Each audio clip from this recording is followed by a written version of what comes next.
안녕하세요. 나는 변호사다 김세라 변호사입니다.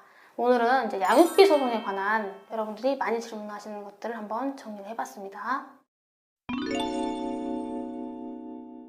자, 첫 번째 질문. 양육비 금액은 어떻게 특정이 됩니까?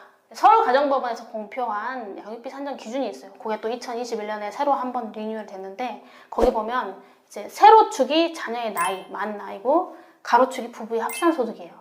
그래서 그 가로축과 세로축이 만나는 지점이 표준 양육비고 그 표준 양육비 금액을 부부의 소득 비율로 나눠서 계산을 하면 됩니다. 예를 들어볼게요. 자녀가 2명입니다. 딸이 만 15세고 아들이 만 8세예요. 그리고 부부의 월 평균 세전소득을 계산해보니까 양육자인 부모가 월 180만원, 비양육자인 부모가 270만원, 그래서 합산소득이 월 450만원이에요. 그러면 가로축에 지금 부부 합산소득에서는 400만원에서 499만원인 칸이 기준이 되고 세로축에 아들이 8살이라고 했죠. 만 8살. 그러면 가로축에서는 세 번째 칸하고 만나는 점이 아들에 대한 양육비인데 표준 양육비가 114만원이네요. 그 다음에 이제 딸은 아까 만 18살이라고 했으니까 가로축과 세로축이 만나는 점이 딸의 표준 양육비인데 딸의 표준 양육비가 140만 2천원이네요. 그래서 이것도 부부의 소득 비율로 나눠서 특정을 하게 됩니다. 자, 소득이 없으면 양육비를 안 줘도 되느냐? 소득이 아예 없다. 직업 없고 직장 없고 재산도 없다. 이렇게 소득이 아예 없는 경우는 그럼 변호사님 어떻게 됩니까? 냉정하게 소득이 전혀 없다는 이유만으로 비양육친의 양육비가 영원이 되진 않아요. 비양육친 양육비 지급을 해야 되는 그 비양육친이 나는 소득이 없습니다 라고 판사님한테 얘기를 해도 영원으로 하진 않아요. 보통 제 경험상 이것도 이게 참 어찌 보면 좀 이상하긴 한데 만약에 아빠가 아이를 키우고 엄마가 양육비를 줘야 되잖아요. 그러면은 이상하게 또 엄마가 여자분께서 울면서 나 돈 없다 직업 없다 하면 20만원 30만원 이렇게 인정을 하는데 엄마가 키우고 아빠가 양육비를 줘야 되잖아요. 그러면은 돈이 없다고 해도 최소 50만원 이상은 인정하는 것 같아요. 물론 자녀의 나이에 따라서 당연히 아직 갓난아기 때는 돈이 많이 안 드니까 자녀의 나이에 따라 차이가 있겠지만 제가 말하는 건 어느 정도 이제 애가 초등학교 중학교 이렇게 됐다고 했을 때 어쨌든 소득이 없다는 이유만으로 비양육친이 소득이 없다는 이유만으로 양육비가 영원으로 책정되지는 않고 비양육친이 소득이 없다고 주장하는 비양육친이 여성인지 남성인지에 따라서 약간 차별을 하더라. 요거는 좀 이해를 해주시는 게 좋겠어요. 그 다음에 또 이제 질문 많은 게 근로소득만 기준입니까? 그러니까 직장을 다녀서 월급 받는 거 우리가 근로소득이라고 하잖아요. 물론 뭐 사업소득도 있을 수 있겠지만 직장 다녀서 정기적으로 월급 받는 건 없는데 물려받은 재산이 많아서 예를 들면 강남에 빌딩이 몇 채다. 그래서 가만히 있어도 임대료가 한 달에 몇백만원, 몇천만원 들어온다. 그러면 그거는 양육비 금액을 산정할 때 감안을 합니다. 그리고 그 산정표 있잖아요. 양육비 산정 기준표 꼭 그대로만 해야 되는 건 아니에요. 부부가 합의를 할 수 있잖아요. 이혼 소송 중에 예를 들면 이거예요. 둘이는 원수처럼 싸워서 개판 싸우고 헤어졌지만 내 딸, 내 아들이 너무 이쁘고 너무 애들한테 너무 많은 걸 해주고 싶은데 떨어져 사니까 못 해주는 그 마음 때문에 아빠가 예를 들면 어느 정도 이제 직장이 괜찮고 뭐 월급을 좀 많이 받았다. 그러면 내가 양육비 산정 해주겠다. 아직 애들이 많이 어려도. 그런 거는 이제 양육비 산정 기준표하고 다르지만 둘이 그렇게 합의를 해서 주겠다고 하면 또는 양육친이 비양육친이 상황이 안 좋은 걸 알아서 산정 기준표보다는 좀 떨어지지만 아직 애들한테 그렇게 큰 돈이 들어가는 상황이 아니기 때문에 1, 2년은 그냥 조금만 줘라.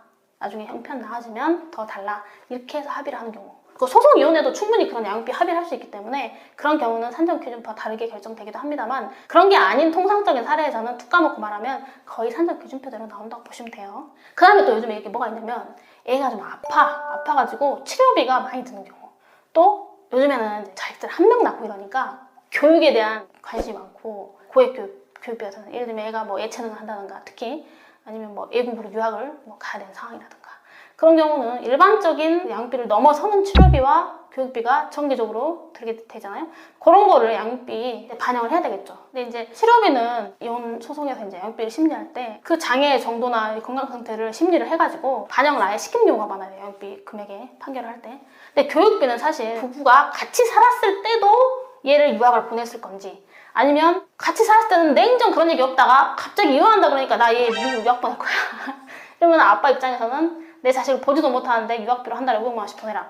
좀 약간 말이 안 되잖아요. 그래서 유학비는 조금 검토의 여지가 있어요. 그래서 무조건 그 애를 유학을 보낸다고 해서 그걸 다 양육비로 청구할 수 있는가, 이거는 조금 검토의 여지가 있습니다. 다만 애가 몸이 아픈 거는 그런 심리에서 그런 부분이 발견된다면 판사님이 거의 반영을 해준다고 보시면 돼요. 자, 그 다음 질문. 양육비를 한 번 정했는데 바꿀 수 있습니까? 양육비를 변경할 수 있습니까? 이 질문인데 변경은 가능합니다. 변경 가능한데 그 기준은 애초에 정했던 양육비 금액 자체가 너무나 불합리했을 경우하고, 그때는 참 잘 괜찮은 경험이었는데 시간이 좀 지나다 보니까 사정이 변경돼서, 예를 들면 아기가 많이 커서, 또는 비양육친의 경제 상태가 많이 좋아져서, 또는 많이 나빠져서, 이럴 때는 그걸 반영해서 바꿔달라고 할 수 있고, 그게 둘이 합의를 해서 바꾸면 충분히 바꾸는데 그게 안 될 경우에는 법원에 양육비 변경 심판 청구를 하면 판사님이 심리를 하셔가지고 가중할 수도 있고 감경할 수도 있다라고 보시면 됩니다. 특히 이제 양육비를 감액할 수 있는 사유들은, 예를 들면 비양육친이 파산했다거나, 비양육친의 사업이 완전히 망해버렸다거나, 아니면 비양육친이 갑자기 건강이 많이 안 좋아져서 제대로 이렇게 일을 할 수 없는 그런 상황이 됐거나, 그런 거. 양육비를 증액하는 가장 대부분의 사례는 아무래도 이제 아이가 커갔을 때, 초등학생 다닐 때랑 중학교, 고등학교 다닐 때랑 당연히 옷값도 더 들고 학원비도 더 들고 밥값도 더 들고, 그런 것들. 그래서 아이가 커가면 당연히 양육비는 증액된다고 보고,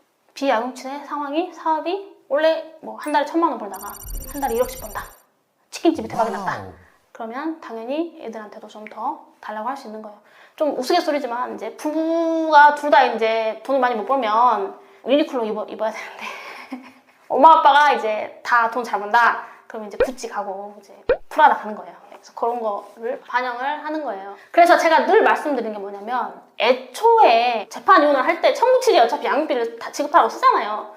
그때 단계적으로 청구하는 것도 방법이에요. 안 그러면 어차피 나중에 변경소송 들어오거든요. 그래서 아예 양육비 산정 기준표에 그 세로축에 있는 표 나이대로 나눠가지고 증액해서 단계적으로 청구하는 경우도 많아요. 그게 안 되면 일단 정해놓고 3년 지나면 100% 소송도 들어오죠. 여러분들이 궁금해하시는 것들을 한번 정리를 해봤습니다. 도움이 되셨으면 좋겠네요. 오늘도 이렇게 시청해주셔서 대단히 감사합니다. 구독과 좋아요 꼭 눌러주세요.